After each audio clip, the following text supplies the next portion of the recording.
How to post Instagram story from laptop or PC. Hi guys, welcome to our channel. Let's begin. If you want to post Instagram story from your laptop or PC, then watch this video till the end. The first step is to open up any web browser. Now head over to instagram.com. Make sure to sign into your account. As you can see, there is no option of your story over here. Now, if you want the story option on your laptop or PC, you want to right click anywhere on the screen. After that, from these options, select the one that says inspect. Once you click on this option, this panel will appear. Now you want to click on this icon, which is toggle device toolbar. You can also use the shortcut key, which is Ctrl plus Shift plus M.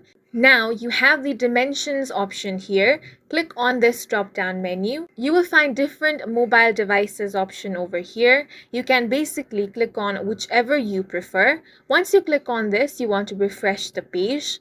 After you have refreshed your page, you can find the Your Story option now. Go ahead and click on that. Now select a video or photo from your laptop or PC. After that, you can easily add that to your story, and that's it for this video. If you found it helpful, please make sure to hit the like button and subscribe for more videos like this.